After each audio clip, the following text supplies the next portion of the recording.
رسول اللہ صلی اللہ تعالی علیہ وسلم کی زندگی کے بہت سارے پہلو ہیں، مگر افسوس یہ ہے کہ خود ہم مسلمانوں نے آپ کی زندگی کے بہت سارے پہلوؤں کو چھپا لیا ہے اور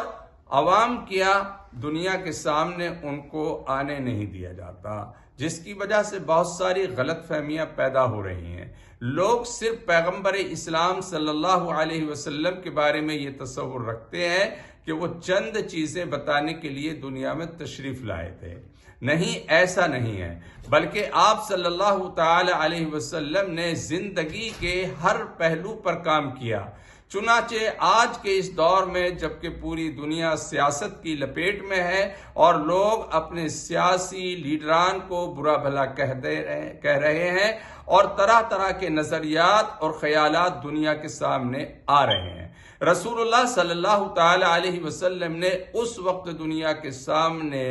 حکومت کا ایک ایجنڈا رکھا کہ حکومت کو کس طرح سے چلانا چاہیے۔ وہ اس وقت کی بات ہے جبکہ عرب کے اندر کسی قسم کا نہ کوئی عدل تھا، نہ کوئی انصاف تھا، نہ کوئی حکومت تھی، آزادانہ لوگ زندگی گزار رہے تھے۔ چنانچہ رسول اللہ صلی اللہ علیہ وسلم دنیا میں تشریف لائے، مکہ المکرمہ میں وقت گزرا اور آپ 53 سال کے بعد مدینہ منورہ تشریف لائے اور وہاں ایک ایسی مضبوط حکومت کی بنیاد ڈالی کہ جس حکومت کے زیر سایہ یہود، نصارہ اور دوسری قومیں آباد تھیں اور رہتی تھیں، اور اتنا امن آپ کی حکومت کے اندر رہا کہ اس امن کو لوگ آج بھی یاد کرتے ہیں۔ رسول اللہ صلی اللہ علیہ وسلم نے فرمایا تھا کہ تم اپنی آنکھوں سے دیکھو گے کہ ایک دور اسلامی سلطنت پر وہ آئے گا کہ یمن سے ایک عورت دور و دراز سے سفر کرتے ہوئے مکہ المکرمہ پہنچے گی اور راستے میں وہ اکیلی سفر کر رہی ہوگی اور سونا اچھالتی ہوئی چلی آئے گی، لیکن ایک آدمی بھی ایسا نظر نہیں آئے گا کہ جو اس کے مال کو چرائے۔ چنانچہ یہ امن قائم ہوا اور وہ بدو اور وہ دیہاتی لوگ جو حاجیوں کے قافلوں تک کو نہیں چھوڑتے تھے،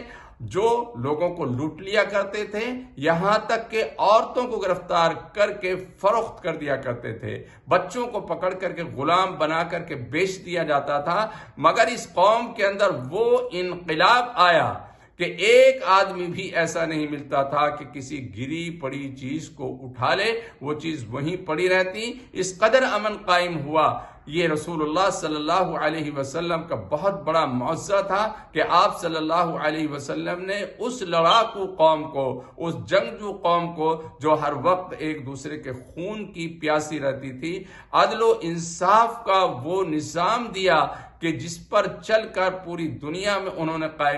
امن کو قائم کر دیا۔ چنانچہ عرب کے علاوہ جن جن جگہوں پر صحابہ کرام کی آمد ہوئی وہاں پہنچے، اس سرزمین پر امن قائم ہوا، عدل قائم ہوا اور انصاف لوگوں کو ملا۔ رسول اللہ صلی اللہ تعالی علیہ وسلم کی عدالت میں ایک مقدمہ آیا کہ ایک عورت نے چوری کی،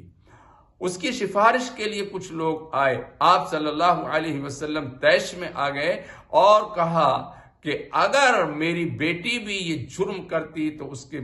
جرم کے بدلے اس کے ہاتھ کاٹ دیتا۔ تو رسول اللہ صلی اللہ تعالی علیہ وسلم نے ایسا عدل قائم کیا کہ اس کی مثال پوری دنیا میں کہیں دیکھنے میں نہیں آتی۔ کاش پھر آج دنیا اسی طرز پر، جس طرز پر رسول اللہ صلی اللہ علیہ وسلم نے اسلامی اسٹیٹ کی بنیاد ڈالی تھی، جس میں تمام قوموں اور تمام مذہبوں کو برابر حقوق حاصل تھے، آج اسی بنیاد پر حکومتیں قائم ہو تو ہمیں امید ہے کہ پوری دنیا میں پھر دوبارہ امن قائم ہو سکتا ہے۔